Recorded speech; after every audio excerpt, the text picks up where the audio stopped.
السلام علیکم dear students, امید ہے کہ آپ خیریت سے ہوں گے۔ آج میں نے یہ جو سیریز سٹارٹ کی ہے روپن شرما کی، اس پہ ہم آج کی کوٹ کے بارے میں کچھ ڈسکشن کریں گے اور دیکھیں گے کہ کس طرح یہ اسلام کے ساتھ کنیکٹ کرتی ہے یا ہماری ڈیلی لائف کے ساتھ کنیکٹ کرتی ہے۔ دسمبر 7 کی کوٹ روپن شرما کی، یہ بک ہے ڈیلی انسپریشن، یہاں سے یہ کوٹ بیسیکلی کیا بات کر رہی ہے جی؟ وہ کہہ رہے ہیں forgiveness is a great act of spirit and personal courage, کہ معاف کر دینا ایک بہت بڑا عمل ہے جس سے آپ کی ایک اسپریچول بھی وہ چیز ڈیولپ ہوتی ہے اور پرسنل ایک کریج کی علامت بھی ہوتی ہے۔ It is also one of the best ways to elevate the quality of your life. So معاف کر دینے سے آپ کی زندگی کی خوشیاں وہ بھی دوبالا ہو جاتی ہیں۔ اب معاف کرنا ہم نے اسلامک پرسپیکٹو سے بہت پڑھا ہوا ہے، لیکن ہم حدیث کی روشنی میں بھی سنا ہوا ہے، لیکن انفارچونیٹلی ہمارے لوگ اس پہ عمل نہیں کرتے ہیں۔ معاف کرنا اسلام کے سب سے بڑی ایک کوالٹی آپ سمجھ لیں کہ اس میں معاف کرنا بھی شامل ہے۔ ہمیں آپ صلی اللہ علیہ وسلم کی زندگی سے یہ ثابت ہوتا ہے کہ آپ صلی اللہ علیہ وسلم نے جہاں پہ دوسرے لوگوں کو یہ حکم دیا تو خود بھی انہوں نے اپنی زندگی میں اس کو عمل پیرا ہو کے ثابت کیا کہ کس طرح آپ نے معاف کرنا، ہمیں معاف کرنا چاہیے۔ یعنی وہ ایک ایگزامپل جو حبشی والی آپ کو یاد ہوگی کہ حبشی جو تھے وہ بعد میں مسلمان ہو گئے، حضرت حبشی رضی اللہ عنہ۔ تو وہ جب مسلمان نہیں ہوئے تھے تو ان کی جو انسٹرکشنز تھی وہ تھی شوٹ ایٹ سائٹ، کہ جدھر مل جائیں ان کو قتل کرو، کیونکہ انہوں نے آپ صلی اللہ علیہ وسلم کے چہیتے چچا حضرت امیر حمزہ رضی اللہ عنہ کو بہت بے دردی کے ساتھ شہید کیا تھا، اور آپ کو پتہ ہے کہ بعد میں ان کا وہ سینہ چاہ کر کے اور کلیجہ چبایا گیا۔ اور آپ صلی اللہ علیہ وسلم اکثر اس میں دکھ بھی فرماتے تھے اور کہتے تھے کہ دیکھو جب خواتین نوحہ کر رہی تھیں اپنے اپنے کسی لواحقین کے لیے، تو حضور پاک صلی اللہ علیہ وسلم فرماتے تھے دیکھو میرے حمزہ کے پیچھے تو کوئی رونے والا بھی نہیں ہے۔ تو بہت زیادہ دکھ ہوا آپ صلی اللہ علیہ وسلم کو، میرا خیال ہے کچھ 70 دفعہ شاید، اگر اللہ تعالیٰ کا بیش معاف فرمائے، تو آپ نے نماز جنازہ بھی ان کی پڑھائی، تو بہت زیادہ دکھ تھا ان کو۔ تو اس قسم کا ایک بندہ جب اچانک چھپ کے آتا ہے آپ صلی اللہ علیہ وسلم کے پاس اپنا بھیس یعنی اس طرح کوئی کور کر کے چہرہ، تو صحابہ کو نہیں پتہ چلا کہ یہ کون ہے، تو اچانک آپ صلی اللہ علیہ وسلم کے سامنے آ کے کلمہ پڑھ لیتا ہے، مسلمان ہو جاتا ہے۔ تو آپ صلی اللہ علیہ وسلم اس کو نہ صرف عفو درگزر کرتے ہیں بلکہ اس کو بٹھا کے کہتے ہیں کہ حبشی بتا تو نے میرے چچا کو کس طرح شہید کیا، میرا چچا تو بڑا بہادر انسان تھے۔ تو حبشی کہتا ہے جی مجھے انسٹرکشنز تھی کہ تمہیں آزاد کر دیا جائے گا اگر تم ان تینوں حضرات میں سے کسی ایک کو شہید کر لو، یعنی آپ صلی اللہ علیہ وسلم کو یا حضرت علی کرم اللہ وجہ رضی اللہ عنہ کو یا حضرت امیر حمزہ رضی اللہ تعالیٰ عنہ کو۔ تو کہتے ہیں میں نے جب آپ کی طرف میں گیا تو میں نے دیکھا کہ آپ چاروں طرف سے سراؤنڈڈ تھے اور آپ کو پہنچنا بہت مشکل تھا۔ پھر میں حضرت علی رضی اللہ عنہ کی طرف جب گیا تو میں نے دیکھا کہ وہ بڑے ویجیلنٹ، اس طرح جذباتی ہو کر نہیں لڑتے تھے، بہت ویجیلنٹلی دائیں بائیں چاروں طرف دیکھ رہے تھے، جنگ کا معائنہ کر رہے تھے۔ تو اس نے کہا کہ مجھے لگا کہ یہاں پہ بھی دال نہیں گلے گی۔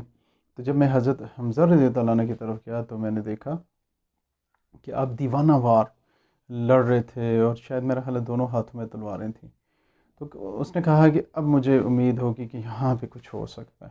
سو آپ امیجن کریں اس سچویشن کو کہ آپ صلی اللہ علیہ وسلم بیٹھے ہوئے ہیں اور ایک بندہ ہے جس نے، ایک تو ہماری ویسے دشمنی ہوتی ہے کسی کے ساتھ، کسی نے نالی بند کر دی، کسی نے پانی آپ کے گھر کی طرف نکال دیا، یا اس طرح کی چھوٹی چھوٹی چیزوں پہ آج کل آپ دیکھیں کتنے قتل و غارت ہو جاتے ہیں۔ یہ وہ بندہ ہے جس نے لٹرلی نبی صلی اللہ علیہ وسلم کے چچا کو شہید کیا، اور پھر اس کے بعد ان کے ساتھ اتنی بے دردی کے ساتھ سلوک ہوا، اور وہ بندہ سامنے بیٹھا ہوا ہے۔ یہ بہت مشکل ہے امیجن کرنا۔ مجھے یاد ہے ادھر ہمارے ہاں پچھلے دنوں کسی بندے نے گاڑی آگے سے لگا دی کسی کی دوسرے کی جگہ پہ، وہ آیا، واپس میں لڑے اور انہوں نے ایک دوسرے کو گولیاں ماری اور اچھے خاصے بندے اس طرح فوت ہو گئے۔ اس طرح میں نے سنا ہے کہ ایک بندہ کہتا ہے یہ ہمارے گھر کے پاس سے رستے سے تم نہ گزرو، دوسرے نے کہا کہ تم کون ہوتے ہو، اور اس بات پہ وہ لڑے اور انہوں نے، ایک بندوں نے دوسرے کے گھر والوں کو قتل کیا، دوسروں نے کوئی 7 8 10 بندے قتل ہو گئے۔ اب یہ دیکھیں ہم کس قسم کا اسلام فالو کر رہے ہیں اور ہم کس قسم کے نبی صلی اللہ علیہ وسلم کی سنت کو فالو کر رہے ہیں۔ تو آپ صلی اللہ علیہ وسلم نے حبشی کو بٹھایا ہوا اور سن رہے ہیں اور آنسو بھی بہہ رہے ہیں. تو انہوں نے پھر ایک ریکویسٹ کے مینر میں اس سے کہا کہ حبشی آئندہ اس طرح کرو کہ کوشش کرو میرے سامنے نہ ہو. دیکھو کتنا بڑا دکھ ہوگا، کتنا بڑا دکھ کہ رحمت للعالمین صلی اللہ علیہ وآلہ وسلم جو ہیں وہ اس کے اس طرح کی بات کر رہے ہیں. پھر حبشی رضی اللہ عنہ کو آپ کو پتہ ہوگا کہ یہ اعزاز بھی ہے کہ اسلام میں آنے کے بعد کہ جب مسلمہ کذاب نے جھوٹی نبوت کا دعویٰ کیا تھا تو حبشی روایات میں ہے کہ حبشی نے ان کو مارا تھا نیزہ اور اس وجہ سے وہ قتل ہوا تھا. اور حبشی پھر بڑے فخر سے کہتے تھے کہ چلو مجھ سے اتنا گناہ ہوا تھا لیکن اللہ سے امید ہے کہ میں نے اتنا اچھا مجھ سے اللہ نے اچھا کام بھی سرزد کروایا. تو یہ جو رابن شرما کی سیریز سٹارٹ کرنے کا مقصد یہ ہے کہ نبی صلی اللہ علیہ وسلم نے فرمایا ہے کہ اچھی بات مومن کی کھوئی ہوئی میراث ہے، جہاں سے ملے کے لے کے آپ اس کو اڈاپٹ کر لیں یا اس کو فالو کریں.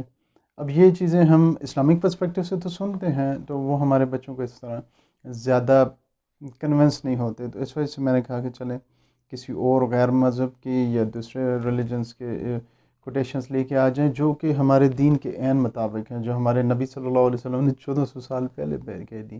اس نے بھی کسی جگہ پڑھی ہوں گی، کسی جگہ سنی ہوں گی، لیکن ہمارے نبی صلی اللہ علیہ وسلم امی تھے اور آپ اس طرح پڑھے لکھے نہیں تھے. یہ بھی ایک بہت بڑا معجزہ ہے آپ کا، اور لیکن جو آپ نے باتیں کر دی ہیں وہ رہتی دنیا تک قائم رہیں گی. ٹھیک ہے جی.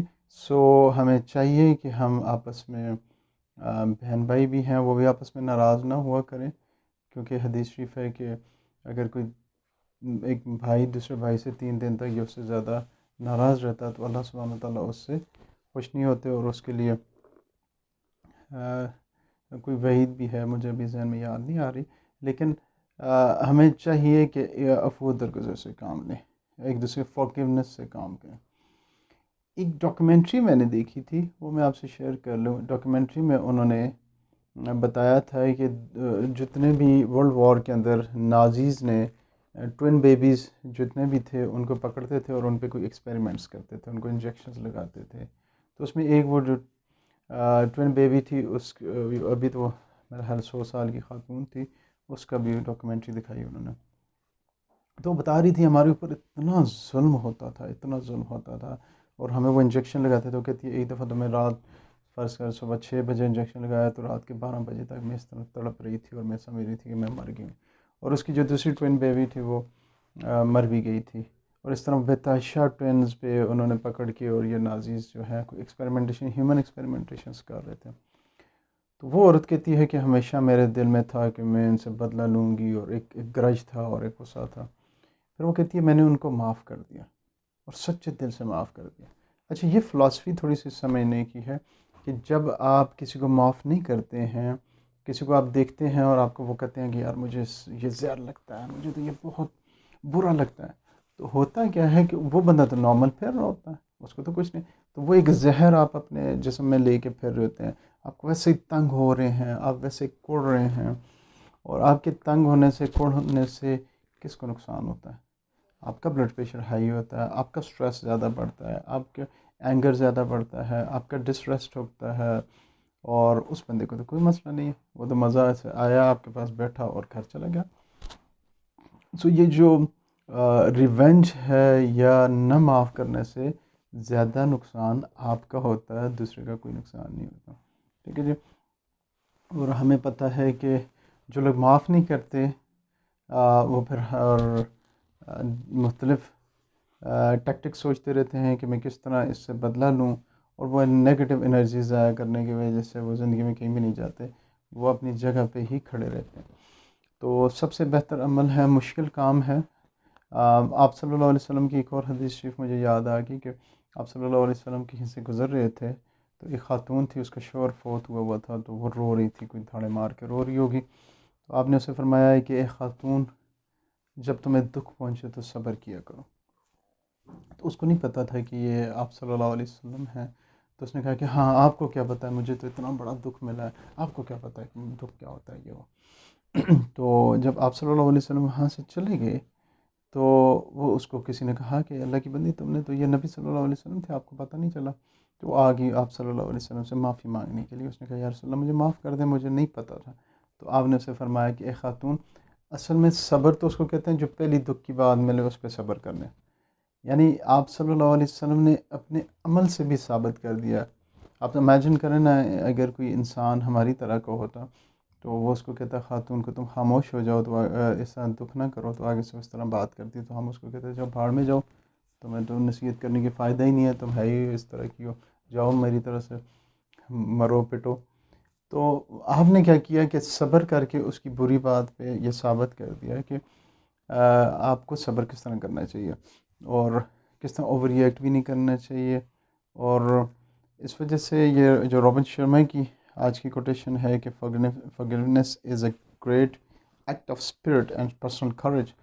تو یہ پرسنل کریج کی بات بھی ہے کہ آپ کے کتنی پرسنالٹی گروم ہوگی، کتنا آپ ڈیولپڈ ہوں گے کہ آپ لوگوں کو معاف کر کے آگے چلے جائیں. قرآن شریف میں بھی اللہ سبحانہ تعالیٰ یہی فرماتے ہیں نا کہ وہ جب آپ کے ساتھ جو اللہ کلام کریں تو قالوا سلام، سلام کر کے آگے چلے جائیں، ان کے ساتھ زیادہ الجھنے کی ضرورت نہیں ہے. سو ہماری ڈیلی لائف کے اندر بھی، کارپوریٹ لائف کے اندر بھی جب میں دیکھتا ہوں کہ امپلائیز ہیں ان کی آپس میں گرجز ہوتی ہیں. اب یہ بہت انفارچونیٹ ہے کہ کارپوریٹ لائف کے اندر بیسیکلی کوئی نہ دوستی ہوتی ہے نہ دشمنی ہوتی ہے. وہاں پہ ایک آفیشیل میٹر ہوتا ہے، آپ ایک آفیشیل میٹر دوسرے بندے کے پاس لے کے جاتے ہیں، اگر اس کو دیکھتا ہے میرٹ پہ یا پھر اس کی پرسنل جس وجہ سے بھی اس کو ریجیکٹ کرتا ہے یا ایکسیپٹ کرتا ہے، تو آپ آرگیو کرنا چاہیے. آپ کہیں کہ سر یہ اس طرح ہے، اس طرح ہے، اپنے حق کے لیے بات کرنی چاہیے. لیکن اس کے بعد یہ نہیں ہے کہ کٹی ہو جائے. ہمارے ہاں اکثر یہ ہو جاتا ہے کہ کٹی کر لیتے ہیں، بات ہی نہیں کرتے، خفا ہو جاتے ہیں. یہ آفیشیل میٹرز ہیں، اس میں نہ آپ اس طرح کئی دفعہ کلیگز ہیں وہ آپس میں اچھے ان کی لائک مائنڈڈ ہوتے ہیں، اکٹھے جاتے ہیں، کھانے کھاتے ہیں، اور پھر کیا ہوتا ہے جی کسی بات پہ خفا ہو جاتے ہیں. تو وہ کلیگس ہیں نو ڈاؤٹ کہ جن کے ساتھ آپ فیملی کا جتنا فیملی کے ساتھ ٹائم نہیں اسپینڈ کر رہے ان کے ساتھ کر رہے ہیں، لیکن الٹیمیٹلی وہ آپ کے اس طرح کے فرینڈز نہیں ہوتے جیسے آپ کے کالج یا اسکول کے فرینڈز ہوتے ہیں. تو یہ بات جب آپ کو صحیح سمجھ نہیں آتی تو پھر کیا ہوتا ہے کہ آپ کی ایکسپیکٹیشن بہت ہائی ان سے ڈیولپ ہوتی ہیں، پھر آپ اکثر خفا ہوتے ہیں کہ یار یہ دیکھو اس نے کیسے بیہیو کیا. سو اینی ویز جی، آج کی یہ کوٹیشنز جو ہے forgiveness is a greater act of spirit. I hope کہ آپ اس پہ عمل کریں گے. اپنا کوئی فیڈ بیک ہو تو لازمی میرے ساتھ شیئر کیجیے گا. اپنا بہت خیال رکھیں. Thank you very much. السلام علیکم.